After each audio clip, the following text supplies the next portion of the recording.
you're like me, you spend lots of time poring over maps, looking at weather data, all in an effort to help predict when and where my best times to hunt will be. It'd be nice if there was a reliable source with all this information in one place. Enter the Spartan Forge app. Unlike some other predictive apps on the market, Spartan Forge was created from military combat intelligence experience tailored for hunters, and stands at the nexus of machine learning and white-tailed deer hunting. No more man-made algorithms. This is a predictive model based on real GPS collared deer data, historical and predictive weather, and the next level of mapping imagery, all at my fingertips. I've been using the iOS app this season, and it has replaced all my other mapping tools. Visit SpartanForge.ai and sign up today, or head to your iOS or Android app store. Use the promo code TRUTH to save some money and download it today. Mobile hunters, if you're interested in upping your mobile game, then head to tetherednation.com and check out their saddle gear. There are a few things you can actually buy that will help you become a better deer hunter or give you the freedom to hunt any tree or any situation. This is the reason why I started saddle hunting in the first place and why I use Tethered's gear.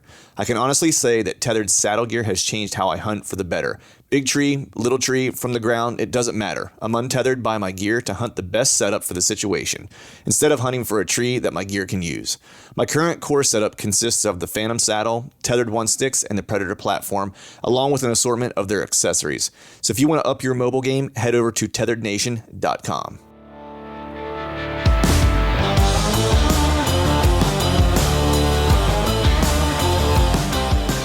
Welcome to the Truth on the Stand Deer Hunting Podcast, brought to you by Spartan Forge. I'm your host, Clint Campbell, and you're listening to episode number 307. Today, we are diving into finding October success in the big woods with Dylan Pavlik. So stay tuned.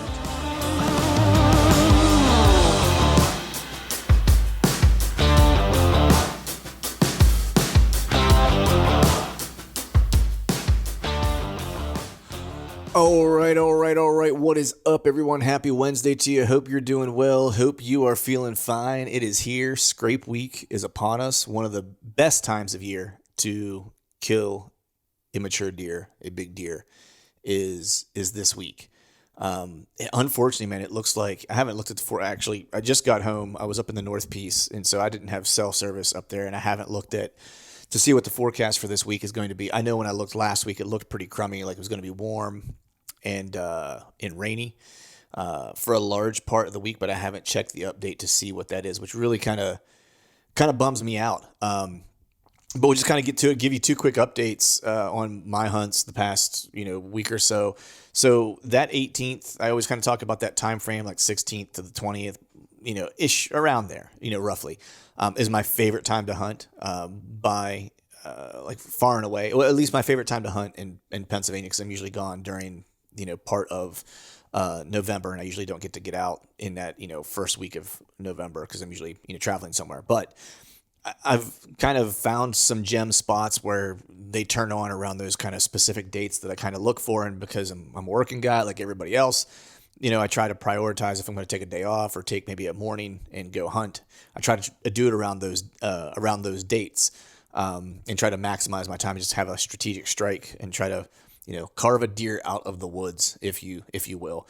And so cold front came in last week. I think it was last week, around the 18th, I think the first day of the cold front was the 18th, and Monday it was all kind of rainy and stuff. So I ended up taking Tuesday off, which was the very first day of that cold front, and slipped into a place that I've had an encounter last year. You guys probably heard me talk about it to this point, that I should have killed that deer and just didn't draw my bow in time and got hung out to dry. And so I got in there again this year on that same date, because I had a just good enough wind where it was almost not right for me, but it would be great for the deer. And so it's one of those kind of risky winds, which usually, typically when I hunt those types of winds in areas, those are usually the days where I have the best encounters. And so it's kind of a make or break. It's either going to really work out well for me or it's not going to work out at all. And my plan was for this to be an all-day sit. And so long story short, which I'll probably talk about it with another buddy at some point and get further into the details, but slipped in there, had a small buck come in first thing in the morning, around 8 o'clock or so.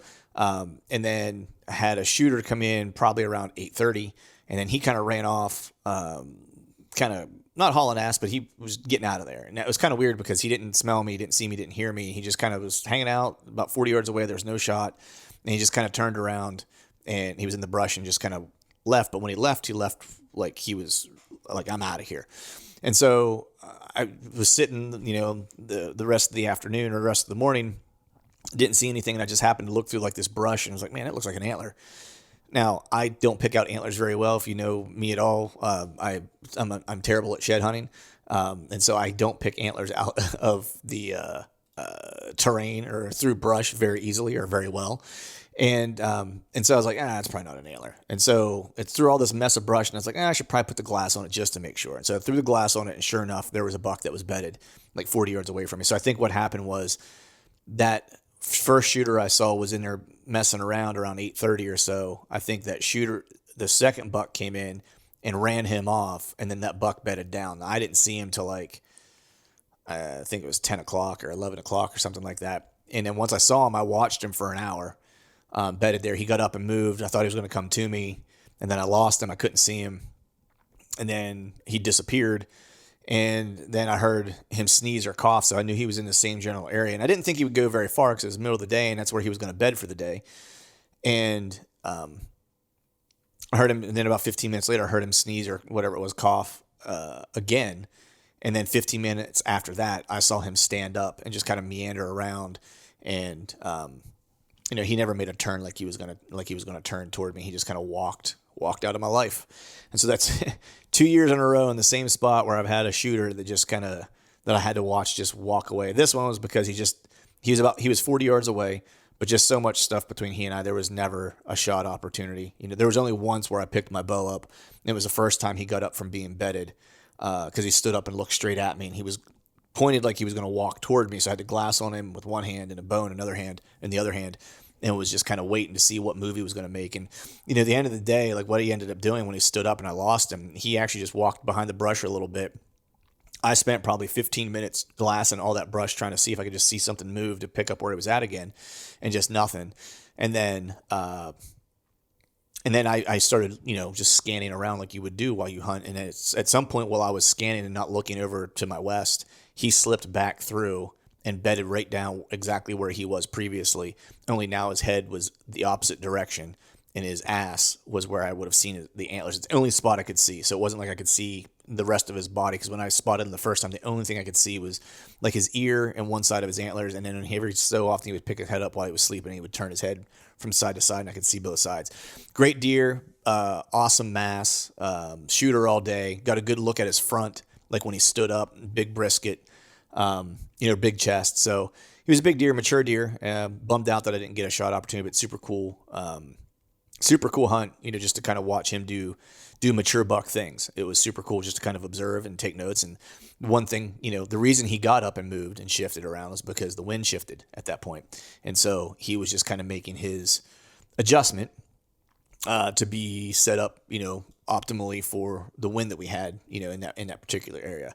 It was just a slight wind shift, and it made me think while I was sitting there. I was like, man, why did he get up and move all of a sudden? And then about that time, I recognized, I was like, oh man, my wind shifted. So I checked my wind. I was still good, but he just needed to change position, so he was looking in the right direction. So super cool hunt. But in the north piece, saw one buck, checked cameras, a couple good deer on cameras. But not a whole lot of action. I spent a lot of time just checking cameras and scouting yesterday, and then finally set up in this little scrape area in the afternoon and had a young deer walk through. I ended up hunting on the ground because it was so thick. You can't get a shot off if you're in a tree in that area, and I wanted to be in the business. I didn't want to be like on the outskirts of it, and so I got right up in the thick stuff and had a young buck walk, maybe 15 yards from me, right probably around 6:15, so right before sunset. So it was a cool hunt. It was a good weekend overall. Got to get the travel trailer out and break, knock the old rust off the old girl before we set sail for Kansas here in a few weeks. But we're gonna go ahead and get jumped into today's show. But before I do that, got some stuff to share with you guys from our buddies over at Exodus. I'm sure everyone kind of waits for Black Friday to kind of come along to have some savings. But unfortunately for hunting, for us bow hunters and stuff, that doesn't come along quick or soon enough to actually help us during the time of year where we might need to get some new gear or update a piece of gear or get something that broke or whatever the case is. So that's why Exodus has decided to run a very limited sale to help us right now during the course of the actual season. So starting right now, save 27% on any render bundle by using the code RUT27, RUT27. This is the biggest savings Exodus has ever offered on the industry-leading render, and they don't anticipate it to last long. In case you're not familiar with the product line, the Exodus render is their Verizon 4G LTE camera that works with any connected device and provides some of the fastest transmission times in the entire industry. On top of that, it's about as user-friendly as it gets and comes with the Exodus Advantage. If you don't know about the Exodus Advantage, which I'd find it hard-pressed that you don't if you listen to this show, but let me tell you these three things: 5-year warranty, no BS warranty, and 5-year theft and damage coverage and best-in-class customer service. Now's the time to experience the Exodus render and get an edge for this season's rut. Do yourself a favor and start running the most dependable cell camera on the market and use the code RUT27 to save up to $140 on select bundles. Head over to ExodusOutdoorGear.com and support them and this show by using the code RUT27 at checkout. Awesome. So with that, guys, we're going to go ahead and jump into today's show. Got a good buddy on from, he's also a fellow PA guy, Dylan Pavlik. He is from Western PA and is a big woods hunter. And he's actually, the past 2 years, he's kind of, I want to say crack the code, but he's found a method that's worked really well for him the past 2 years to actually tag out in October with hammer deer in the big woods. And so if you've ever hunted big woods or if you're a big woods hunter, you know, getting on deer, patterning deer can be a challenge just in general. To find them in general, to kill them during the rut is challenging. They're hard to hunt, just generally speaking. But if you found a way to consistently do it during the early part of October, you really know those woods, you really know those deer, and you really know what they want to do. And that's exactly kind of what Dylan has figured out over the course of the past couple years. So he killed an awesome deer this year. We hear about that hunt, but more so, we hear about his approach to how he has gotten himself to the point to where he can expect to find that early season success year over year. So with that, we're going to go ahead and jump into today's show. And as always, thank you all for listening. All right, folks, welcome back to another episode of the Truth from the Stand Deer Hunting Podcast. And today I've got on a Pennsylvania brother who laid down an early season slob. And I'm talking to my new buddy, Dylan. I'm going to say your last name, man, and I might get it wrong. So Pavlik, is that right? Pavlik. Damn it, man. Yep. I always try to get these things right, dude. It's like, and I end up butchering like people's names all the freaking time. Greg Litzinger actually gets on me about that because I'll do a podcast where we do like listener Q&A, and people will write in, and I'm like the worst at pronouncing names. It sounds like someone who isn't from this country pronouncing people's names. No problem. That's close enough. That's right. I'll get an A for effort maybe on that one. But how's it going, man? What you been up to? Going awesome, man. Just got home from work. Tagged out here early season once again. So. Yeah. Pretty excited about that, and looking to move on to some other states here now that I'm tagged out in Pennsylvania. Nice, that's awesome. I know you do some basketball coaching, man, too. How you looking? Are you feeling like the Golden State Warriors, or where are we at with that? Well, I don't know. Actually, we got our tryouts here tonight for the travel boys for the 5th graders. So okay, we'll see what happens here this season. But we've been, me and another guy have been doing open gyms for the boys like all summer long. So nice. They're really starting to show some improvement and whatnot. So I'm anxious for a pretty good season this year. So. Nice, man. It's that age range, like just kids. Like, so my daughter we do jujitsu at the same gym. And it's just, it's crazy watching kids when they get immersed in a new activity, regardless of whether it's sport or music or whatever it is. They just, if they jump in with both feet, man, it's just like you can see the improvements almost on a daily basis that they get better at it. It's crazy. And then you think about us old guys. And I'm like, if someone tried to teach me how to tie my shoes differently than the way I've been doing it for 40 years, I would have a conniption. You know what I mean? Yeah, my daughter's at her first day of gymnastics today, and my wife texted me, and she's just having an absolute blast. So nice. Now, did you play basketball? Really cool stuff. Did you play basketball growing up? Yes, I did. You did. I played basketball since I was a little kid, and Okay. I was the captain junior and senior year of our high school team. We had a really good team. Nice. And then I played 1 year of college, and then I ended up deciding to get into the trades. And Okay. yeah, so I'm actually an electrician. That's what my full time job is. Okay, nice. So you can hoop. So you're not just like a dad that's Oh yeah. like that's helping the Yeah, I'm not quite in as good a shape as I used to be. I'm only 5'9", but I could dunk a basketball 2 hands. So, Oh man, dude, uh, yeah. that's some serious So that's some serious hops. yeah, white men can jump. Right? So now I wrestled all growing up. And but one of my like loves, and I love telling this story, was my cousin and I lived close to each other. And every summer we'd basically spend, because we lived out in the middle of nowhere in, Hmm. kind of central PA. And we didn't live far from each other, but our grandmother lived kind of in town. And like it was a town of like 900 people, as much of a town as that might be. And there was a church there that had a hoop. So he and I would go in basically all summer long. We would spend out of 7 days of the week, before we were both working, and even when we started working, I mean, we would be at our grandmother's house probably like at least 5 days a week. And we would often just sleep there and stay overnight there. Like our grandmother was the Hmm. coolest. Um, and so we would always go down, and our other friend lived in the town. And so we'd always meet up and go down to this, the one church that had a hoop. And then there was another kid that behind this other church had a hoop, and he was on the basketball team.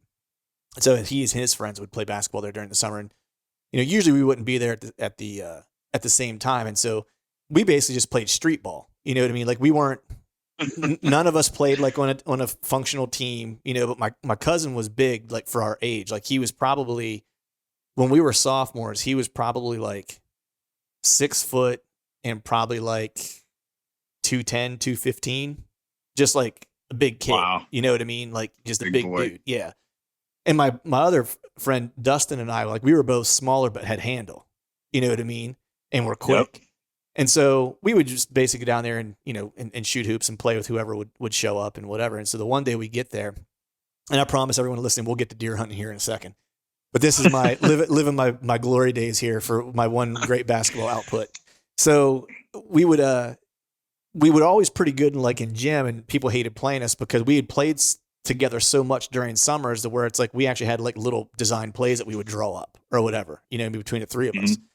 And so this one summer we were down playing, and this kid who put the hoop up behind his house there by the church, he and his buddies showed up, and they were all starters from the basketball team. There's like three of them showed up, and they showed up and they were going to play. And so we were like, hey, this is your hoop. We'll take off. We'll go up to the other church and play. Not a big deal. They're like, no, you guys can stay. And we're like, no, man, it's your hoop. It's not a big deal. We'll split. And he's like, no, we'll play you for it. And we were like, okay. And so Yeah, they played us for it, and we just freaking smoked them. and then they kicked us off their court. that's funny. It was That's great. It was hilarious. They had no, like, we would be like, I would drive to the hoop behind the back pass to my cousin, who would just like be right under the hoop, and they just couldn't stop him because he was big. He was the big dude. Now he didn't have hops, so he wasn't dunking, Hmm. but he was kind of like Shaq Diesel back in that era. If Shaq Nice. Diesel was a 6'1", 220-pound white dude from the from the sticks of Pennsylvania. Nice. Yeah. Yeah. So if you need a little help coaching, I could maybe give you some advice. No, I'm just kidding. Nice, man. So you mentioned you're an electrician, man. Where you just so people out there listening know a little bit about where you're from and stuff. Where'd you grow up? Yeah, so grew up in Western Pennsylvania. Been out in this area my whole life, and I'm a union electrician out of Local 5, Pittsburgh, PA. Okay. I'm married. I have two kids. I have a 10-year-old son and a 4-year-old daughter, and they're both into sports and everything. My son's really into hunting, and my daughter, she talks about how she's going to shoot a big buck here in the next couple of years. So There you go. seems like my kids are going to carry on the tradition here. So That's we'll awesome. see how that goes. But That's yeah. Oh, go ahead, Clint. No, go ahead. Go ahead. I've been hunting since I was a young kid. My dad, he's just a typical Pennsylvania guy, first day of rifle hunter. got with his buddies and hunt deer. And, he saw me growing interest in it. And we lived in a neighborhood with a lot of my dad's buddies that were really into hunting and, started shooting bows at a young age. And, we all kind of did it together at the local sportsman club and, just got really into it. And it's just stuck with me. Nice. So now, did you mention so your dad it was kind of that classic, PA first day of rifle. Yes. Did he also bow hunt, like either even just like a little bit, or was it mainly just you kind of showed an interest in it? So my dad at a young age, actually kind of cool story. My dad, he started at a young age shooting a traditional bow. It was an old like Black Hawk. I think they made them in like McKeesport, PA. Oh, wow. And, he was shooting that when he was like a 10-year-old boy. And that's actually the same exact bow that I learned to shoot, was his old Black Hawk traditional bow. That's sweet. So my dad, he shot bows and stuff back in the day, but he never actually deer hunted with a bow. He was just a rifle hunter with a bow. It's just, something that he did, with his buddies. Wow. That's interesting. So do you still have that old bow? I still do have that old bow. It's down in the garage. You gonna put your boy on it here? He actually probably will shoot it. I got him. He's got a little compound bow that he shoots, and he needs to really upgrade. It's a little small for him now, and I got him. He's shooting a crossbow, but he really wants to move up to the big leagues next year and actually shoot a compound bow. So hopefully Santa Claus will be good to him this year and maybe get him a compound bow so he can be ready for next season. There you go. That's awesome, man. That's awesome. Man, it's I hope maybe you put that old traditional bow in his hands and see how he likes that one day whenever he's just a little bit older. I imagine it's probably a hard pull for him right now. It's 10 years old, right? Yeah, well, it's only I think the draw weight on it's like 30 pounds. It's nothing too crazy. So yeah, he really could shoot it right now. And I think it's good for kids to learn on a traditional bow. I mean, a lot of people, you don't even see those anymore. Right. So when did you? Not too many people shoot them. So you started with that bow, right? That traditional bow. Yeah. Now was that the first? Was around. I'm sorry. Go ahead. Yeah, when I was around 10 years old. Yeah. So did you eventually hunt with that bow, or did you switch to a different bow before you started actually hunting? No. Yeah, so that was more just like a target bow. Like I shoot target practice with my dad, and actually my good buddy Ryan Quinn, his dad got him a old Bear. Well, it was new back then. It's old now, but it was a Bear used compound bow, and I started shooting that, and when we'd go to the sportsman club at the indoor range, and really liked it.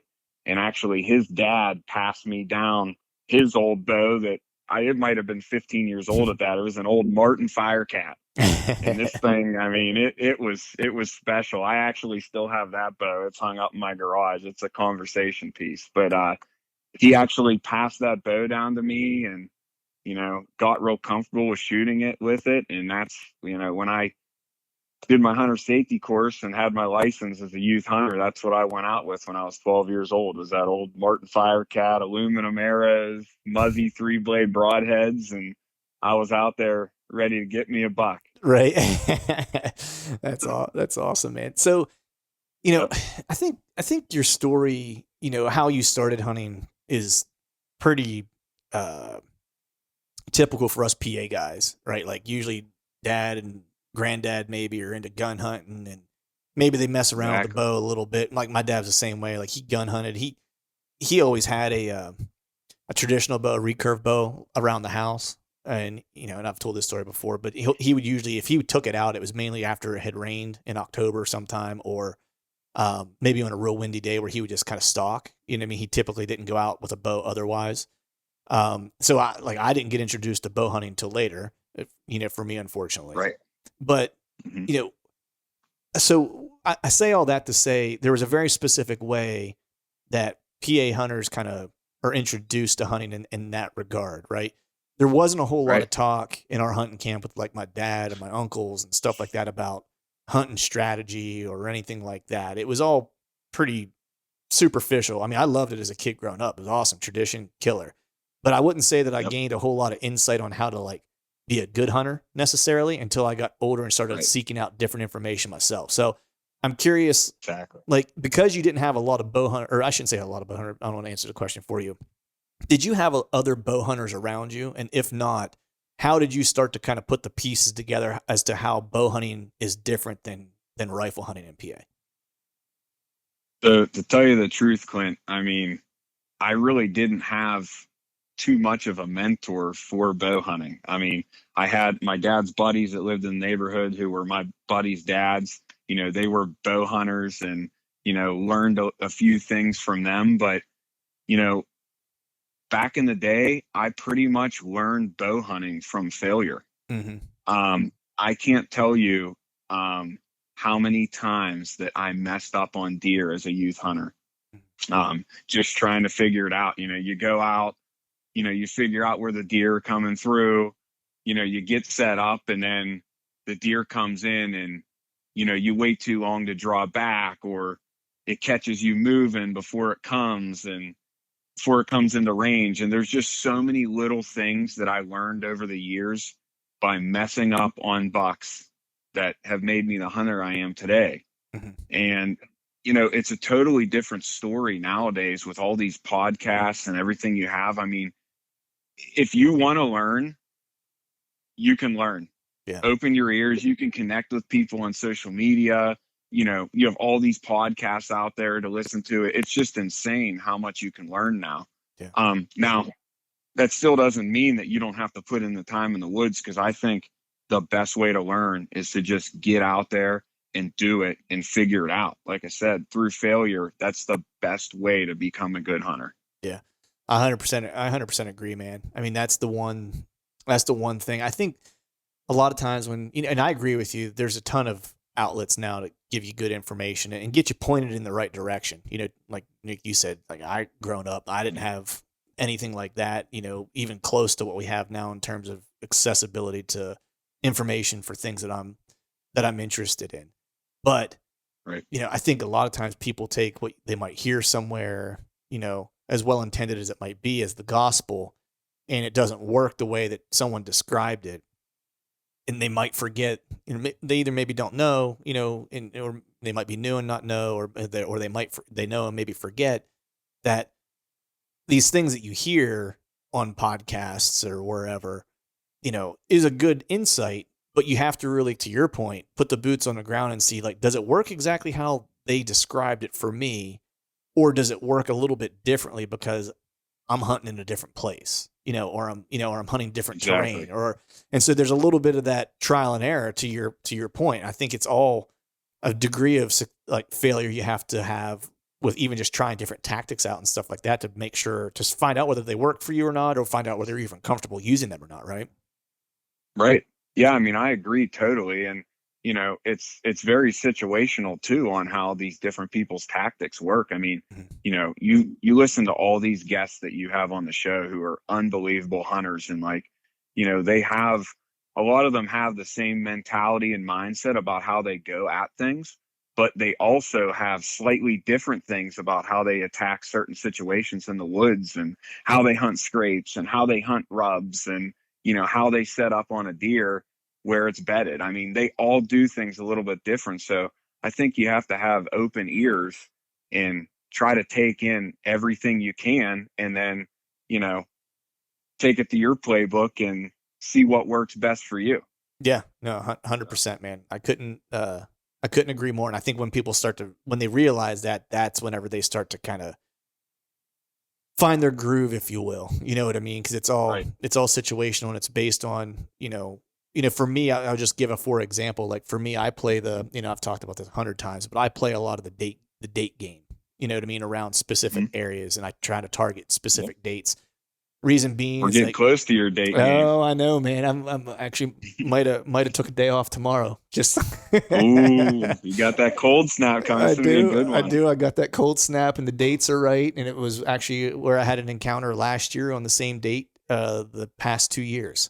So it's all awesome. Signs are pointing in a good direction. Now, whether or not we have a good deer in that area, because I've been pretty dry on inventory, even still. Like I've been checking cameras like crazy, trying to find something I'm interested in, but this spot is usually a good spot. So, I could have one in there that I just am not aware of. But the reason I do that is, one, is I like it, number one, but number two, I'm a working stiff like most people. And like the public that I hunt near me isn't super, super close. So it's not like I can get like a morning hunt in and always be back home in time for work or leave in time in the evening to get out to hunt. So it's like, I got to be really strategic and precise about how I hunt. You know what I mean? So it's like, I got to take, I know what you mean. Yeah. So it's like, for me, it's that approach for me, I have found has worked, and I've had, more better encounters once I started kind of employing that. Even though I've talked to hundreds of dudes that have all kinds of different styles, that is the style that seems to have worked the best for me to this point. You know what I mean? Right. Yeah. Yep. So, man, I want to talk a little bit about the area you're hunting. So if you wouldn't mind, don't give away the details, but just describe in general the type of terrain and habitat that you're kind of working with where you're hunting. So, I mean, there's a lot of big timber in that area. There's a lot of steep ridge lines. There's a lot of good ridge lines to work up there. A lot of good topography. Where I hunt, it's more big timber, thick laurel. There's some clear cuts and stuff around.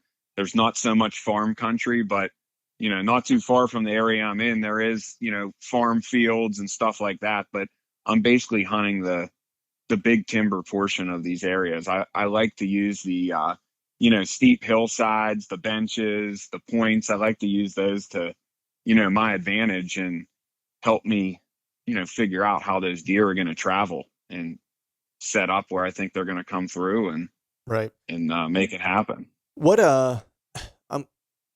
I'm curious, when guys hunt big woods, I'm always curious how they kind of go about breaking it down, because everyone kind of does it just like a little bit differently. I mean, I roughly know kind of the area that you're in and stuff like that, and it's not like you've got small 200-acre lot here. Like, this is like big woods with a lot of area to cover. So how do you go about kind of breaking down an area, or what are you kind of looking for at the outset of things to say, this might be an area that I'm going to spend some time paying attention to?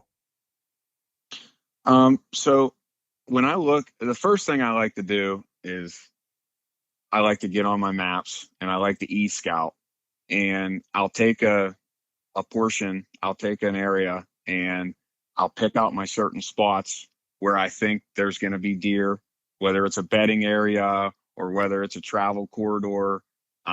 Like I said, I like to hunt steep areas. So, I try to find where those benches and whatnot might be on the maps. I like to mark out all the points on the maps. And then usually what I do then is I go in there. I'm big on summer scouting. I mean, big on any scouting really, but I like to find those bucks in the summer in their early patterns. Not to get off track, but you find those bucks early season. Sometimes if you find them in the right spot where they have that good bedding and that good food source in that water, even after they shed their velvet, they still stick to that area, and it can really be dangerous for them, early season, sticking to their guns like that I can get in there and shoot a deer early season. Mm-hmm. But first thing I like to do, like I said, pick my spots out on the map. Then I like to throw my cameras out, and I want to let those cameras soak, and I want to see what kind of bucks are in those areas. So let them soak for a little bit, see what kind of inventory I have, and then I start breaking it down, trying to see, where I think they're bedding, where I think they're coming from, and then, depending on where the area is, what type of bucks I have there, then I'll break it down into there, and I'll put my cameras out all around that area and try to figure out exactly where he's coming and going so that I can set up on him early season. Go ahead. I've in the past, I've never really been an early season hunter. I've always went out, but I've never really put in, other than these past couple years, a lot of time scouting in the summer and trying to get these bucks patterned to take them out, I want to be the first guy to hunt these deer. Right. When you hunt these deer that early in the season, it's crazy how relaxed they are. They haven't been hunted yet, and they're just chilling, walking through the woods. They have no care in the world. If you get in set up on the right spot, it's just it can be unbelievable.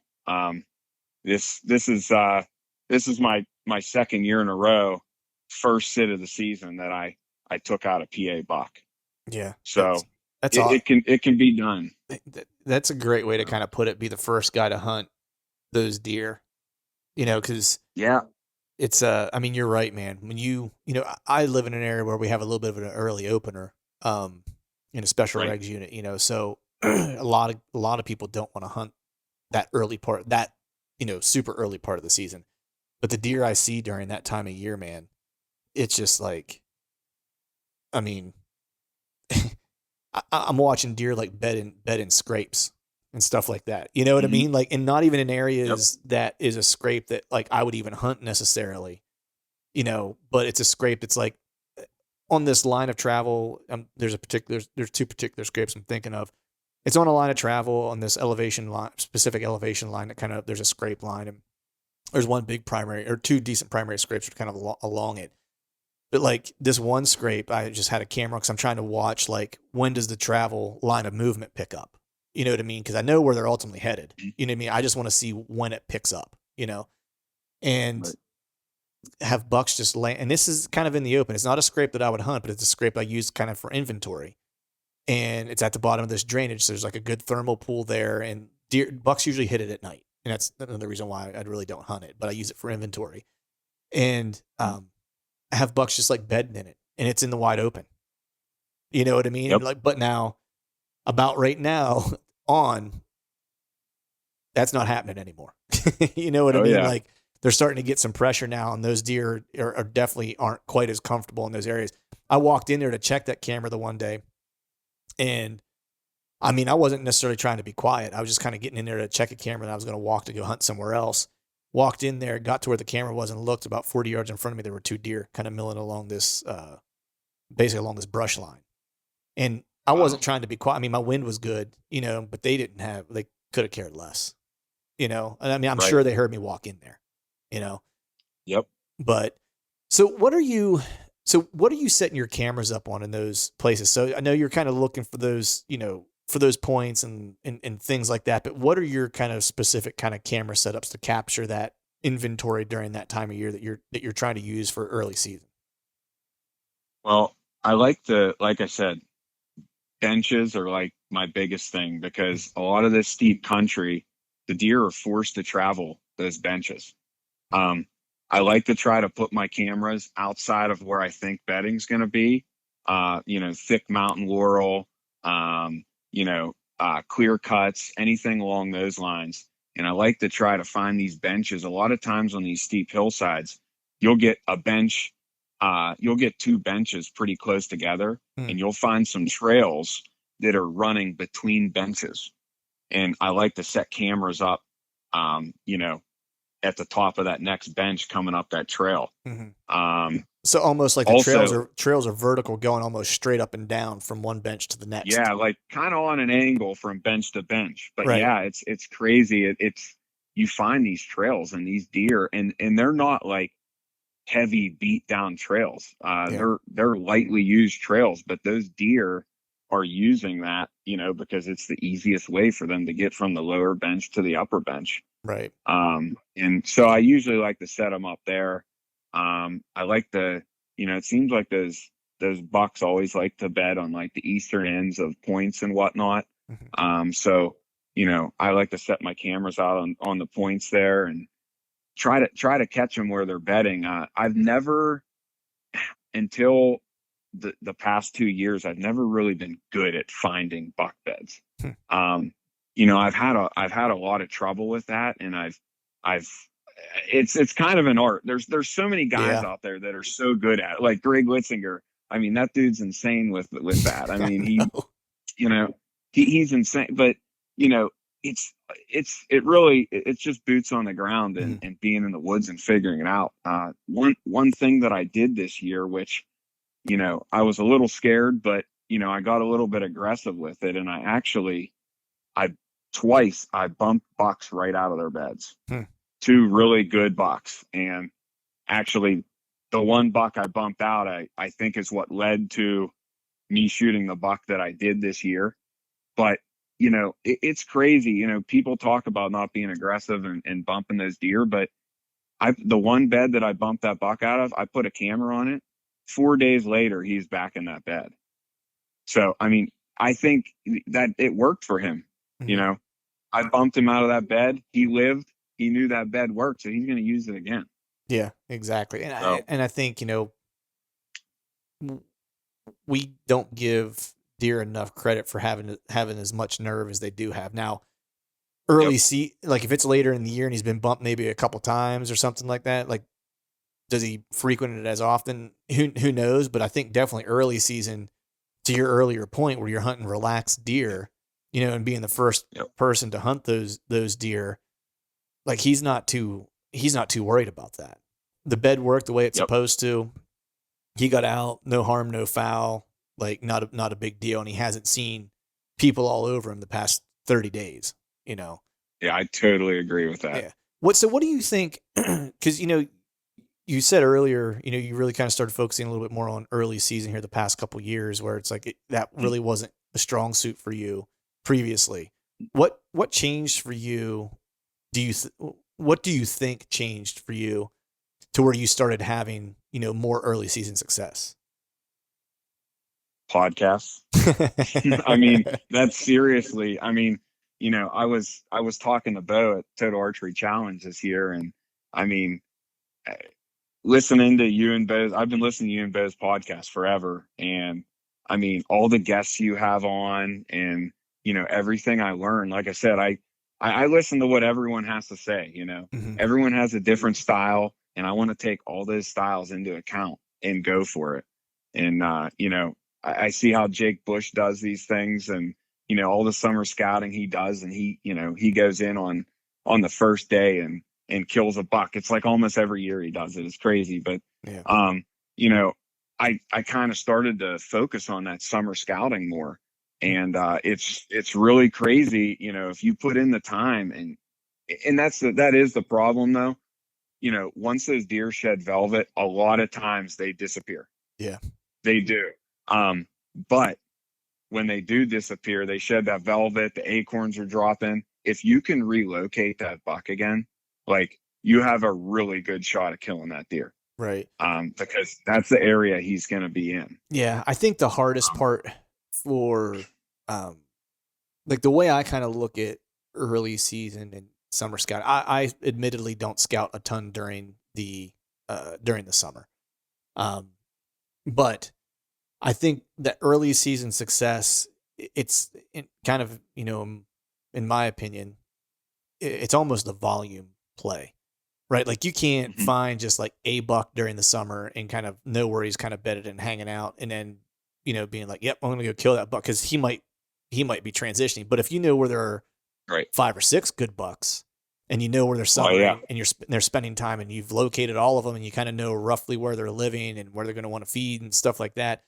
Well, now if you have 2 that stick around after they peel, well, now you're in the game early.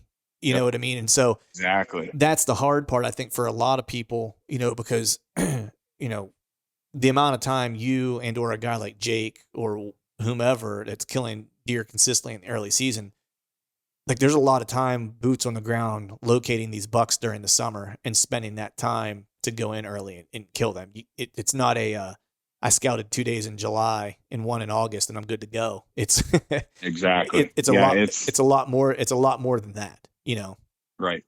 Yeah. I mean, that pretty much once June hits, June until the beginning of the season, I'm out. And, I don't like to put all my eggs in one basket. So, I mean, I'm not just on one piece scouting. I'm all over scouting. Yeah. A bunch of different pieces. And I have, many different bucks that I want to go after. And then, once it gets closer to the season, depending on what they do, or if I lose one or, I have one located, those are the deer that, I'm going to go after. Right. And it works out for me in the summer. a lot of times, my family comes up to camp with me, and I get up early and I get my scouting done, and I still get to hang out with them in the afternoon, for the rest of the day. So I kind of have to balance it, but it really works out. You got to make the right time for it, and just go do it. Right. So how much, whenever you're locating them, is you relying on trail camera inventory to know that those bucks are in that area, and how much of it is you actually getting a visual observation on them? So typically it's usually all trail camera stuff. Like I Okay. said, when I find these bucks, I really don't like to pressure them. But this year, twice I came in a different way than I typically do, and I bumped these bucks out of their bed, and that was visual for me. Mhm. But for the most part, I'm trying to sneak around in there, come in at the right times, collect my camera data and figure out what's going on. But yeah, I accidentally got aggressive this year. I didn't mean to push that buck. And the crazy thing, the first buck that I jumped, the way he was bedded, that deer, he watched me walk in there every time. I can almost guarantee it. He was sitting on the bench up above me. He always had the wind blowing off his back, and he's facing down, looking over the next bench over. And I guarantee he watched me walk in there every time. He sat in between, right on top of this bench. In between, there was 3 trees, and he was just tucked in there. It was a pretty cool bed.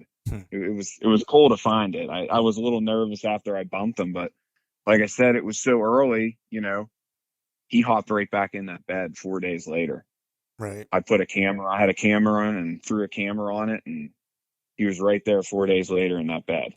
So what is it about these spots where you're finding them that, I know you mentioned, you focus on those benches, and you focus on those trails that might run, you know, um, perpendicular, or catty corner, if you will, from one bench to the next, that they're using as the, path of least resistance between the two. But outside of that, are you, because the thing, whenever you're focused, like for me, example, like, knowing that I focus a lot on, community scrapes and things of that nature, it's like, I'm usually looking for sign that's been laid down during, early-ish to like mid-ish October. Right. So Right. rub Right. line, primary scrape area that's been opened up historically, things of that nature. Right. That's something that Right. tells me that there's deer there. And like, if I can find a scrape, well, that's good. But if I can find a scrape that has some rubs around it, like, jackpot, you know what I mean? Because I know, like, not only is there Right. deer here, there's bucks that are spending time here too. So Right. knowing that, this isn't where they're spending their time necessarily when they're laying down that, pre-rut, October, mid-October type of sign. What sign are you looking for aside from just those trails and that type of in that terrain feature that you mentioned before? I mean, are you looking for a historical sign that might be around there that says bucks are bedding in and around here, or how you kind of qualifying that? So if I have scouted it, in the spring or whatever, after the season's over, and I know about some historical sign, you can throw that in there on where you're going to pin down these deer.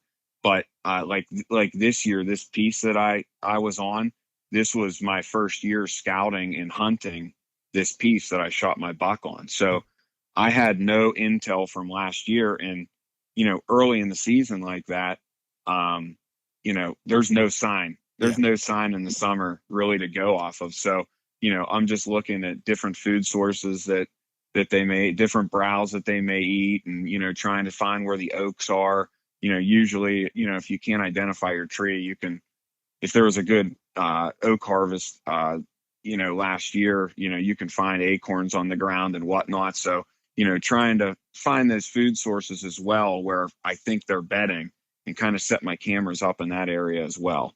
So yes, if I've scouted it, end of last year, and I know where the sign is, yeah, I'm gonna get in those areas where that historical sign is. But if it's a new piece that I've never been on, you're not going to have any sign like that to go off in the early season. Right. So you're kind of picking an area, and, put a camera out and, got to find those deer and then see what they're doing. Right. Do you think it helped you this year not knowing, or I shouldn't say not knowing, being the first year that you hunted this piece and maybe not 100% sure exactly what you might get into?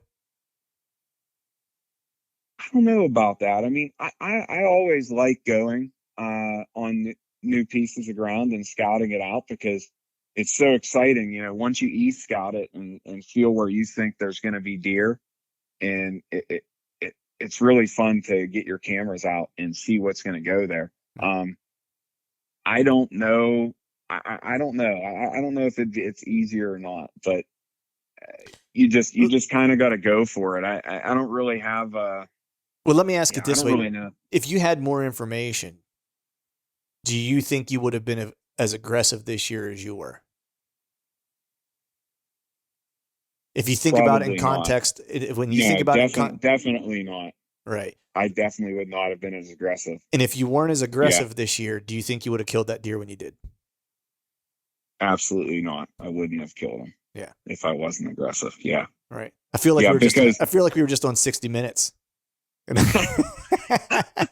was having trouble answering the question. You helped me answer it. Well, I was trying because I mean it's always an interesting take, man. Because Greg and I have talked about this a bunch. And he always kind of makes fun of me for it because he's like, man, when you go out of state, he's like, you're always, or even just somewhere where he's like, you're not familiar. He's like, you always seem to find deer, like no problem. Mm-hmm. He's like, and when you hunt around home. He's like, it seems that's where you have your biggest struggle is whenever you have like some information, and he's always getting on me. He's like, you just need to not stop scouting, but just like, not using like all the information that you have and just go like, let it rip, if you will. You know what I mean? It's like a basketball player that's like thinking about the shot. It's like, man, shooter's going to shoot. You know what I mean? Like exactly. Just keep putting the ball up and it's going to eventually go in the hole, No, you have a good point there. Yeah. And so, because sometimes I think we outthink ourselves a little bit, you know what I mean? And I found that I definitely do. So I was just curious from your perspective, this deer particularly, that's why I was asking the way I was asking. Because I was trying to get to the point of like, was the aggressiveness in part because of the lack of information and the lack of like knowing? And was that aggression the reason why you killed? And so let me ask this then, based on what happened this year, do you think that you will be more aggressive in the years going forward? I think that's going to be situational, Clint. It's going to depend, but I do agree with you there. Had I had all of that intel, like after last season, historical sign and whatnot, I'm sure I probably would have overthought where I needed to set up and what I needed to do there. So yeah, I guess, I guess it is kind of easier, going into a spot like that because, you don't have as much other stuff in your head trying to figure out where you need to go. Yeah. I mean, it's funny because I think for me, the biggest thing is that I'm so kind of, I don't want to say worried, but paying attention to my access and stuff like that, right? Like that's like, and people who kill big deer frequently, like that's a big thing for them. Right. And so I'm religious about paying attention to that. But I think sometimes, and Tony Peterson and I have talked about this, where we really don't know what those deer are doing. Like we think we do, right? You know what I mean? And so on days where my access, maybe isn't great, might be the day that I might kill that deer because he may come from somewhere that I didn't expect him to. And so and it's kind of like, I'm thinking like the hunt you had this year, it's like, if you knew if you would have had more information, would you have ended up where you were at? And I think sometimes we kind of talk ourselves out of this because we think of all the reasons why it could be wrong, right? As opposed to like all the reasons that if we just were honest with ourselves, like, man, we're just guessing at this. And I could be completely wrong about those things. I just need to go, sit at that spot regardless. You don't want to blow your spot up with bad wind and stuff like that. I'm not suggesting that, but a little bit more risk sometimes is good. It is. It can be. And, you know, this year showed me that. Right. It really did. So, man, I want to shift gears now and talk about this buck that you killed, because he's a freaking stud, man. He's not just a stud for PA; he's a stud anywhere. But did you have any knowledge of this deer at all? Like trail camera pictures or anything like that of him? So I was actually after a different deer. But looking back on my trail cam data, I had only 2 pictures of this deer. And I was like, he's either a 10 or a 12. Like, I knew he was a big buck. Like, you could see his big frame, and it was hard to count his points. The 2 pictures I had of this deer were extremely blurry. I don't know what happened. He was, just walking fast when he passed my camera, but both times it was on the right side when he came by, and it was blurry. But I mean, looking back on it, it has to be him. Mm-hmm. But were those, truthfully, I was in there after a different buck. Okay. So were those images daylight or night? One was daylight, one was night. The night one, was he borderline daylight or no? No. Okay. No, it was like 2 a.m. or something. Okay. So yeah. So the deer you were after, initially, like, mm-hmm. what did you think that deer was doing? How did you think you were going to kill that deer? Because I'm curious how this kind of plays out, given that the deer that you ended up killing was based off of almost like a strategy for a different deer. Right. Well, that deer, I had him like pretty regular on a camera. Okay. He was on a bench, and at this bench there was another trail that split off and went down the ridge side. And that's where I had first located the deer that I originally wanted to hunt. And I was getting him on there, but I couldn't figure out where he was bedding from, where he was bedding at. And I knew there was a clear cut close by, and it was kind of at the same elevation to get to that clear cut where he was coming through, but I could not catch him on camera. I could not figure out where he was, bailing off that bench to go to bed. And I was going through, and it was the least traveled trail that I could even find in there. But I noticed all this. This is another thing from a podcast.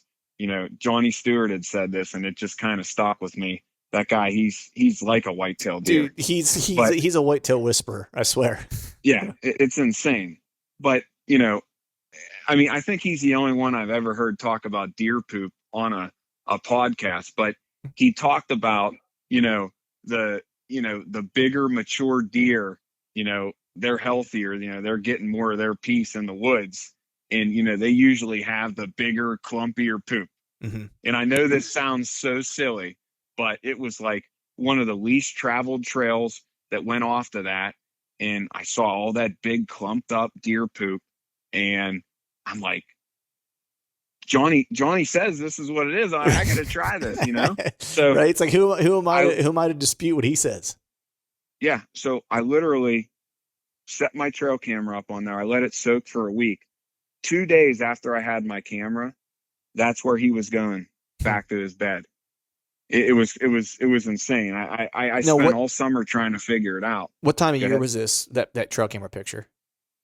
That was middle towards end of September. Okay. All right. So we're getting on to season opening here. Gotcha. We're getting close to, yeah. I mean, he actually in that video, he still had some velvet hanging off the side of his rack. Okay. But I had located this deer, and, I figured that he was going to stick, because there was, 80 yards out. I'm sure he has great food where he's bedding. But 80 yards from the clear cut where he's bedding, there's a oak flat. I wouldn't call it a flat because it's kind of on the side of a mountain. Right. But it's a small oak flat. And I thought for sure I'm going to kill this buck, because the trail that he liked to travel when he came out of his bed, that was the only spot on that flat where there were fresh acorns dropping. And I'm like, this is going to be perfect. Like, there's no way this deer is not going to stay in this pattern. I mean, the trail that he likes to go out to feed, I mean, that's the only place that these acorns are dropping. Like, I thought for sure I'm going to set up on that flat, that acorn flat, and I'm going to kill this deer. Right. Well, so let me ask you a quick question. I should have clarified this earlier. When you're talking about a bench, is this just like, like a certain type of, wide kind of terrain feature that just kind of flattens out that's on the side of the mountain? Or are these old kind of logging road kind of benches? Well, they can be either. Okay. Either. I mean, old logging roads that run along those cliff sides, those are great. That's the same thing. Okay. But even natural ones that run along the hills. Yeah. So same thing. Either or, they use those. Okay. So which one did you like for this particular buck? Was it one or the other? It was a natural one. It was a natural one. Okay. Cool. Yes. Last year's buck was an old logging road, which was a bench. Okay. Gotcha. And then the bench above was natural. Okay. So either way, however it is, whether it's natural or not, if they can use it, to travel, they're going to use it. Right. So you find this kind of oak flat, you find the faint trail that this deer is using, and now you kind of know where he's starting to go, where you're presuming that he's getting back to bed, and this spot has the acorns, and it feels like the money spot. So was that the spot you ended up hunting, or how did you end up kind of finding the area that you were going to actually set up to hunt him in? Yeah. I mean, seriously, Clint, I thought this was a slam dunk. Like, I'm like, there's no way I'm not going to shoot that deer like on opening day, which actually what ended up happening was I wasn't able to hunt on opening day of PA statewide archery. I ended up having to go to Chicago for work.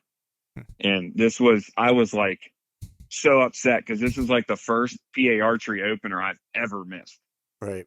And so anyhow, the opening day that Saturday, I had to go to Chicago. So I went in there that Friday and I pulled all my cameras on that piece because I had an 8.5 hour drive to Chicago. I wanted to get my game plan ready. So when I got back to PA, I knew exactly where I was going to hunt. Right. Well, when I went in there, I did a bunch of scouting. I can never just go in and get my cameras. I got to scout along the way. Mm-hmm. And I was up higher in elevation on top of the ridge, and there was already a good bit of scrapes. I mean, I found a big community scrape, like a big car hood community scrape. And I found like 4 other scrapes all at the same elevation on top of the ridge. So like that really got me thinking. So I go and pull all my cameras and, I'm looking at my camera cards, my boss drove out. So I'm looking at my camera cards on the way out and they're like all dead. Like all these bucks that I was after, they're gone. They shifted. I thought there's no way that deer was going to shift. He had everything he needed there, water, food. He had a bulletproof bedding area. Like I thought for sure I was going to hunt that deer. Well, I mean, when I realized my cameras were dead, I knew I had to go with like my most recent intelligence. And when I got back, it was a crazy week. I worked 72 hours from Saturday to Wednesday night. And then I drove home through the night, got home Thursday morning and at 4 a.m. and I slept for a little bit and I wanted to get out. I wanted to get out in the woods. So I went straight up to that piece. And I ended up I decided to hunt up at that sign. So what was the area that all this sign was in? Was it like, I know you said it was kind of like on top of the ridge, but was it like a flat that was on top of the ridge? Was it on like a point, like almost to the top of the ridge? What was the setup like? Yeah. So, I mean, it's a ridge that runs, like north to south, Hmm. and it's, there's a ridge that runs right off the top. So north to south ridge, you got a point that's running, east off the ridge, and the ridge kind of, it comes up to the top, but then it also just kind of starts where I was at. It kind of starts to drop back down over the hill where that other buck was that I was after. Hmm. Interesting. So yeah, so I got home that. Do you want me to get into the story of the deer now, or? Yeah, yeah. I have one other question. Was that so? Yeah, Where you set up? Was it on that eastern point? Was that where your setup was at? no, no, I was not. So Huh. the other deer that I told you about that I had jumped, Uh-huh. he was on that eastern point. Okay. So since I knew where this fresh sign was, I wanted to set up. Where I set up is, if you where I jumped him on that point, if you wrap the ridge line Mm. around that point back to the top of that ridge, I set up about 40 yards north of that. Okay. And about maybe 150 yards from that big like car hood community scrape that I was telling you about. Okay. What was the so you get home, you need to get out in the woods, you sleep for like an hour, and then you start hoofing it up to that spot. What was the wind that day? And how was your wind playing? So my wind was blowing northeast, Okay. which, for how I thought this deer was going to come around the mountain, I figured this would be perfect wind. Um, so it's coming northeast, and where he came from, I mean, his wind is blowing from him down to me. So my wind ended up being perfect. So Nice. I'm like, I'm I'm kind of north. I'm north, but I'm kind of northwestern a little bit. Hmm. But yeah, it's kind of hard to exactly tell you unless I showed you on a map. But yeah, the wind was perfect for me. Nice. And it was only like, it was a good like, I think it was like 8 mile per hour wind that day or something. Right. It was good wind. Nice. All right. So you're in the tree. You're set up. Let's go through the hunt here. What goes down with this deer? All right, so get to the parking spot, and it's still early season, so you don't have all those crazy crunchy leaves on the ground. I mean, you can still get in kind of nice and quiet if you take your time. So I'm heading in nice and quiet, and I pass up all those scrapes. I kind of walk in on the ridge line there because that was the easiest. It's like 3/4 mile walk. It's nothing real crazy. That's the other thing. Where I was hunting before is much farther back. This was a much easier hike, but it's where the sign was. So that's where I wanted to go. Right. So I hike back up in, and I'm trying to figure out exactly where I want to go. Um, I'm not one of those guys that likes to like post up right over top of a scrape. Hmm. Um, I just, I mean, I feel like those more mature deer, they're not just, especially on like public land where I was at, where it's highly pressured. I just don't feel like a mature deer like that's just going to walk up to a car hood scrape, Right. and I'm gonna crack them. I mean, and all deer have different personalities. You may get a 5-year-old buck that, he just doesn't care. Hmm. He's just gonna do whatever. But I don't like to take that chance. So what I tried to do was, off that point where I bumped that deer that was bedded, if you wrap the ridge line around the opposite side of that point where it meets that ridge, I wanted to set up somewhere in that area. So 40 yards off where that ridge line meets the top of that ridge, there's a perfect triple tree, like perfect kill tree.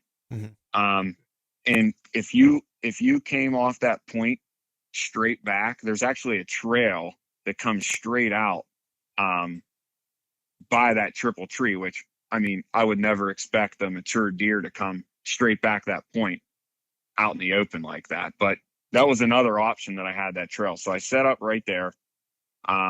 And I was self-filming this hunt as well. So, I get my secondary camera all set up in the tree. I get my camera arm all set up, and I'm just sitting there quiet, ready to go. And, I can see a good ways out that point. I'm probably about, I would say 300 to 350 yards from that point where I believe that he's bedded. That's where I bumped that deer from. Mm-hmm. Okay. So I'm just sitting there glassing, and, not anything's going on. I'm not seeing any activity, nothing. And, I'm sitting there, and all of a sudden my GoPro starts beeping. Well, I have a little battery UPS thing to keep it on, and it's dead. And I'm like all disgruntled about that. I get it. I'm like, I'm trying to film this hunt and it freaking dies. So right. I forgot to hit a button on it. So I hit the button on it, and I'm like, I don't want to turn it back on right now because, it's totally dead.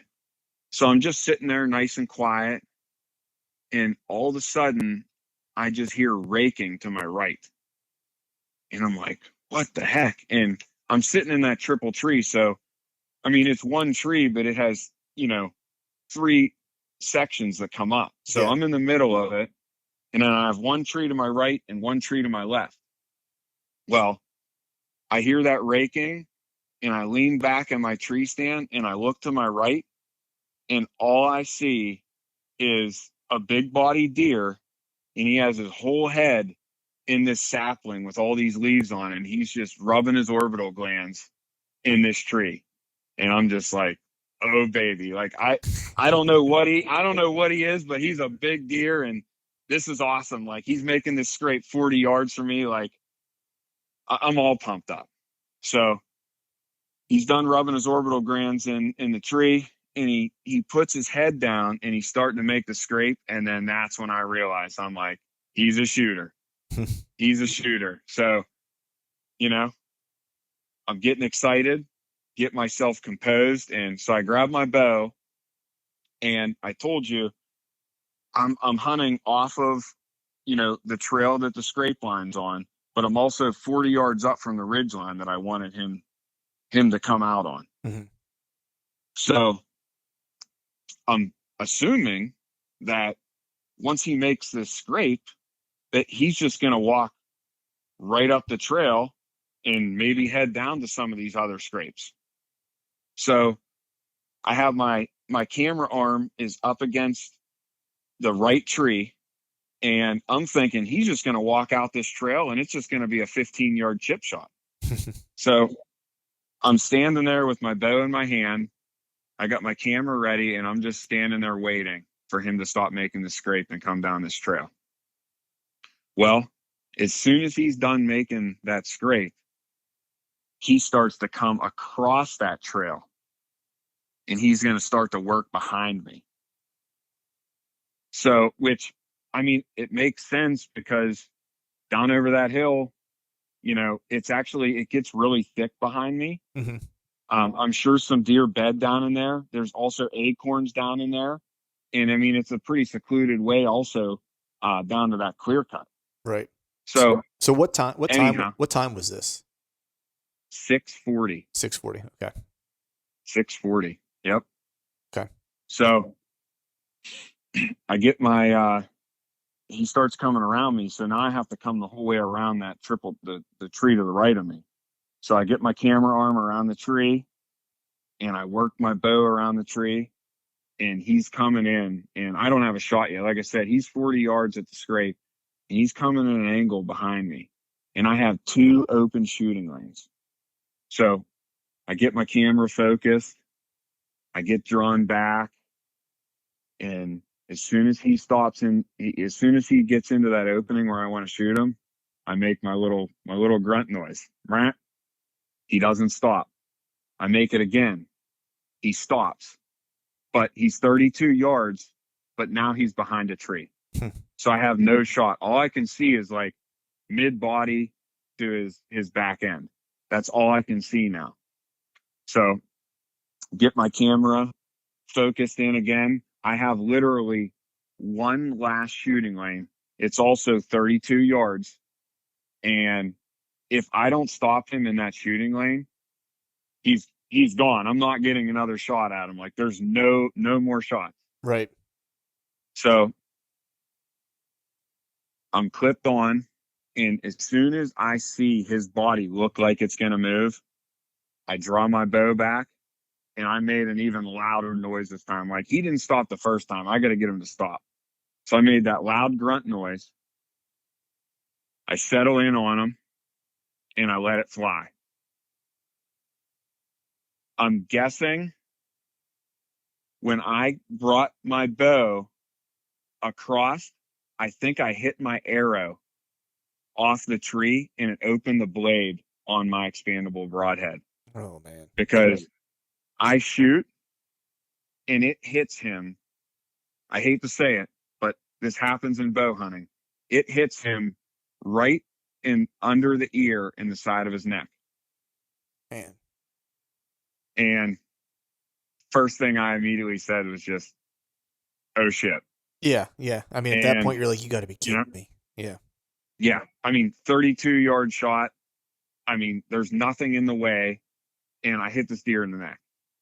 So he immediately, I mean, I can't believe he didn't just go down with that shot. Right. He immediately turns right back around and went back where he came from. And the arrow popped out right where he was making that scrape. And I mean, he was full speed, ran over the side of the mountain. And I'm just like, what did I just do? So right. I sit down and I relax, and I self-filmed it. So I have the footage. So I go back and I'm looking at the replay, and you can see my arrow. It offsets. It's on track, and it just offsets right into his neck. You can see the whole arrow move. Its flight on video. It's crazy. So, yeah. So I was really, I got this, I practice nonstop, go to the Total Archery Challenge. I shoot 3D courses, and I'm like, I shoot this deer in the neck, Right. Yeah. I mean, I had a funky situation in Missouri. It's similar. They hit a small twig, and that was all it took, and lost that deer. Twig I'd never seen in a million years, and I wouldn't have known what happened if it weren't for it being filmed and being able to watch back. You know what I mean? Right. And slow it down and go, oh, there was a small twig that was on the side of that tree, and when my arrow went by, it's no longer there. Like exactly. Yeah, and looking at the replay at first, I thought, there must have been a twig there or something, but there's literally nothing that it hit. But it's just crazy watching that replay, how that arrow goes. It's nuts. So I mean, at this point, you got to be thinking like, all right, what am I going to do next? Like, I hit this deer. Like, I got to figure out what my game plan is to try to figure out, if he's making it or not. Exactly. So I get down and I go to where I shot him, and like directly right where I shot him, I didn't see any blood, but as he turned around like 5 feet, I could see the blood. Mm-hmm. And pretty good blood.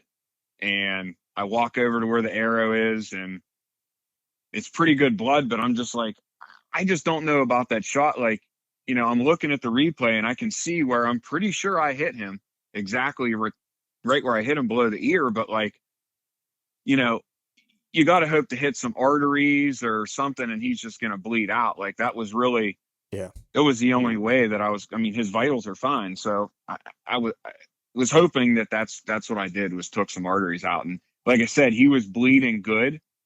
But it was a tough decision. I didn't know what to do. I never shot a deer in the neck. I mean, right. Everyone's made a bad shot at a deer. You hit it back a little bit, or you hit it a little bit high, but like in the neck, like nobody wants to shoot a deer in the neck. Right. So, so I was trying to figure out what to do. I had good blood, and, it originally was supposed to rain that night, and the rain ended up, it didn't end up coming through. I was looking at the radar. So I ended up deciding to play it safe because I would have hated to jump this buck and, in that kind of territory, you jump that deer and lose blood, and he's going to be very hard to find. Yeah. So I hated to do it, and I had a sleepless night, but I decided that I was just going to let him go overnight, and I was going to come back in the morning. Mm-hmm. So I went back that night. I talked to some of my buddies, and they all kind of thought I was making the right decision, to let it go. So I had a better shot at recovering this deer the next day. Yeah. So that's what I did. Had a couple lattes, got some food in me, and tried to go to sleep that night. Didn't get much sleep. And my plan was to be at my arrow. I left my arrow there so I'd be able to get right to tracking in the morning, right where the last blood was. So I wanted to be there right when it got daylight. Well, I woke up in the morning, and I think my body was just so run down from being up for over 24 hours and just coming home and like going out hunting. Like I had to get out, but my body was so run down. I was like sick in the morning. I was throwing up, and jeez. I tried to eat a protein bar, and I couldn't keep it down. But I had to go get this deer. So I got in the woods a little late. I got to the parking area, right at daylight, and hiked back in. And the blood was, I was able to follow it, but being dried up, and this deer, as fast as he was running, it was sprayed everywhere. Right. So I take my time. I follow the blood. I knew the direction he went in, but he goes about 200 yards down over this hill. It's a pretty steep hill. And at the bottom of that hill, there's like a natural bench that curves to the left. I come down the hill, and I see a big pile of blood. I'm like, well, that's good. Like, mm-hmm. The big pile of blood, he obviously stopped. He's obviously hurting.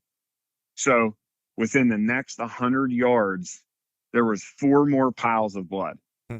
So I'm like, he's really slowing down now. Like, where's he at? Like, he's gotta be here. So I come up to the last pile of blood. The last 2 piles of blood were within like 2 feet of each other. Hmm. And I figured he just kept going out that bench while there was no more blood.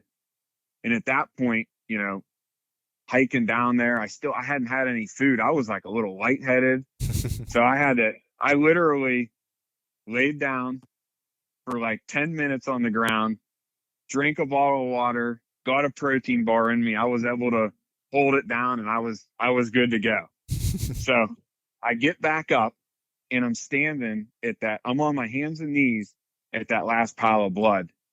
And what that deer did, I've seen this happen before when deer are about to die. They kind of, J-hook back around. I don't know if they're confused or, they're about to die.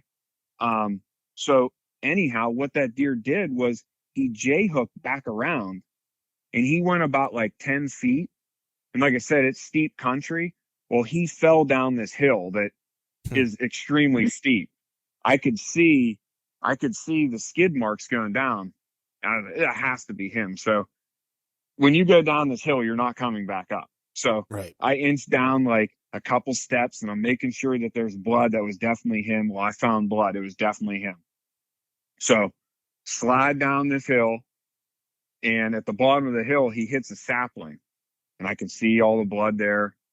And he gets up again. He slides down another hill. He just keeps going down these hills. Jeez. He slides down another hill, and halfway through this hill, there's like these extremely big boulders that like drop off before it goes down the next hill. And he slides down that hill, down over the boulders. Like, I had to literally go around these boulders to keep trailing them down there. So I come around the boulders, and I'm looking down the hill, and I can see him laying there at the bottom. And I'm like, oh my God. I'm thinking, I'm like, geez, I hope he didn't break his main beams off, Right. crashing down this hill. Like I literally was sliding down these hills to get to this deer. It was insane. And Clint, I got down there and I was just, I wasn't sure if he was I thought he was an 11 point when I shot him, and he was a 12 point, and he's just, perfect mainframe 12, mountain deer, good mass, the whole, I mean, I was on cloud nine when I spotted him down at that hill. Like it was unbelievable. Nice. Especially, I mean, it was a crazy track job where he took me, and, that deer actually showed me some really good spots that I hadn't scouted yet that I'm definitely going to be putting time in. I mean, he showed me some really good hunting spots while I was tracking him. Right. Well, how the hell did you get him out of there, man? It sounds like the climb out was just ridiculous. Yeah. So, when I got to him, the coyotes had eaten him up. Oh man. They ate his whole rear end, and it was only 55 degrees was the low that night. Oh, okay. So when I got to him, I mean, you could like smell his guts rotting inside. Like, oh man, it was pretty bad. Like I was pretty upset that, right. I mean, he was a hefty deer. I mean, there would have been a lot of meat to get off this deer. But yeah, unfortunately, all that meat was ruined. I ended up, caping him out on the mountainside. And I tried, looking at the topo map, I thought that I was going to be able to wrap the mountain around, because the only reason he stopped is because there was a slight bench in the hillside where I was at. And I thought that I could kind of walk that out and work my way around the mountainside to get back uphill. Well, there was two big drainages that came down. Like this area on the hillside I was on was only like 100 yards long both ways. And with a bow in one hand, because I took my bow and I didn't know what was going to happen. I had my bow, right. I had my backpack, and now I have the deer in the other hand, and I couldn't get out of there. And there's really no cell service, because to get back up that mountain, I mean, I could have done it, but you have to have hands to be able to pull yourself up there. Like it wouldn't have been easy at all. Right. So luckily I had one bar of LTE on this mountainside, and I was able to call my stepdad. He was close by, and I said, "Are you able to help me out?" He's like, "What do you need?" I said, "Well, I can't get up this hillside." I said, I don't know how I'm going to make it back out. I said, the only thing I can do is slide all the way down the mountain. And I said, if you can meet me out at the road, I'm about 1.5 miles from the road. I could hike out down on the bottom and you could pick me up. And he's like, I'm available. What time you want to be there? So I told him, I said, I'll be there in 45, 50 minutes, Right. And so I slid down that mountain and I got to the bottom, and I had a flat walk. I mean, like I said, it was 1.5 miles, but it was flat. Right. I had a flat walk the whole way to the road, and boy, was I happy to see him when I got to the road. I bet. Man, that's an epic story, dude. Yeah, it was really cool. I mean, nice. I'm very, very thankful to be able to harvest that deer. And, what, it's actually, that deer, he's definitely a 4-year-old deer, if not older.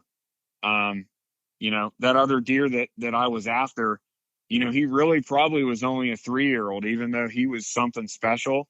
He really probably needed another year. And this deer was just a blessing in disguise to be able to take him. He's just a really neat, old mountain deer. Nice. That's awesome. Did you manage to tape him out? See what he scored? I did tape him out. He's 149 and an eighth. Nice. is what he scored. That's awesome, man. So it's a hell of a deer, dude. Yeah, Great mountain buck.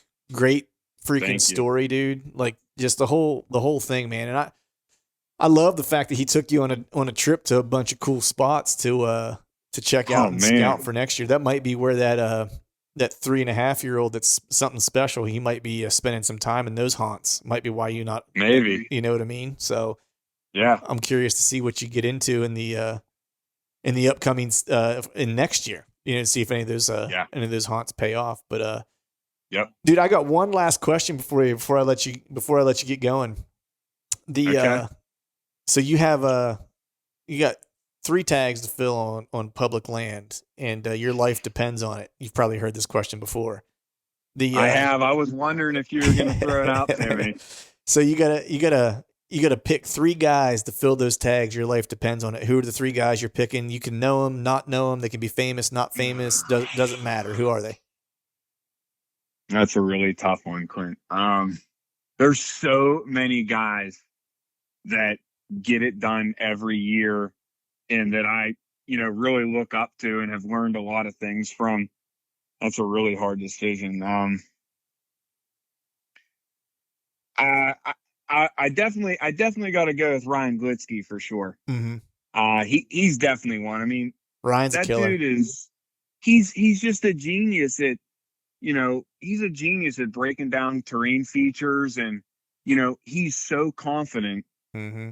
In his spots. I mean, you listen to him talk on his Instagram, and, he's talking about all these spots that he's at, and, he shows you how he breaks them down, and, I will kill a buck here. I will kill a buck here. Yeah. And I've had a dude chance he's a killer. Yeah. I've had a chance to scout with him in the past. We did a trip together, and he's a killer, man, for sure. Yeah. The other thing is, he's such a wealth of knowledge, but he's one of those guys that he's always trying to learn. He's never going to stop learning. I mean, he was at Bo's scouting camp. Mm-hmm. I mean, the dude's so good, he could teach with Bo at his scouting camp. I mean, right. And he's still going there as a guest trying to learn. So yeah, he's one of the nicest guys you'll ever meet too, for sure. Yeah. I talk with him from time to time, and yeah, he's an unbelievable dude. So, other one I think I have to go with is probably Nathan Killen. Yes, agree. He's another killer. I don't know him. Mm-hmm. I just know of him from listening to him on other podcasts, and he's another one of those big woods guys. And another thing I like about him, which is pretty badass, is he gets it done with a trad bow. Yes. And dude is just a killer. I also the way he breaks things down and some of the things he talks about, is a little more outside of the box from some of these other people, and mm-hmm. and I kind of agree with him on some of it too. Yep. So I'd probably have to take him as well. Okay. Who's number 3? Survey says number 3. I mean, I guess I gotta get a Midwest guy on the team. They're Eastern guys. I think I'd go with probably Ted Bright. Okay. You know Ted Bright? Yeah, I know Ted. You've had him on the show, right? Yeah. Yeah, he's Midwest guy, and I really like Ted. I watch his YouTube stuff, and I've listened to him at podcasts over the years, and he's another one of those killers that just consecutively mm-hmm. Gets it done on public land every year. So I think it'd be good to have a Midwest guy on the team. So there you go. That sounds like going to take Ted. That sounds like a pretty good team. Sounds like you got a good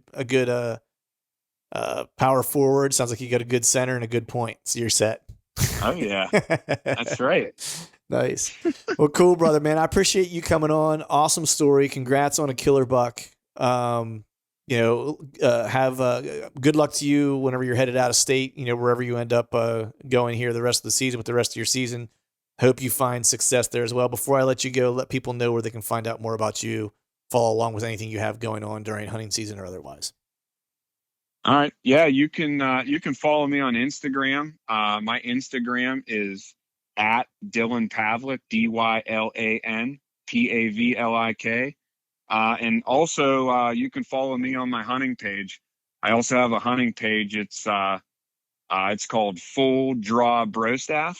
I just started that page last year, and I'm constantly out in the woods hunting and fishing and doing anything outdoors. And I figured I may as well bring the camera along and show it to everyone, and hope for it to get me out there and get me talking with other people and just be able to continue to learn more and more things in the industry. So awesome, man. Those are the two places you can get me. Awesome. Well, I appreciate you coming on, man. Good luck in the other hunts this year, and let's make sure to stay in touch, buddy. Yeah, heck yeah, Clint. Hey, I really appreciate you having me. I was happy to be a first-time offender on the show here. There you go. There's no jail time. How's that? That's great. All right, brother. All right, folks, that is a wrap for today's show. I'd like to thank all of you for listening. If you haven't yet, please head over to iTunes and leave us a 5-star rating, and be sure to subscribe to the podcast. And while you're at it, head over to YouTube and give us a sub there as well. I'd be super appreciative if you do those couple things for me.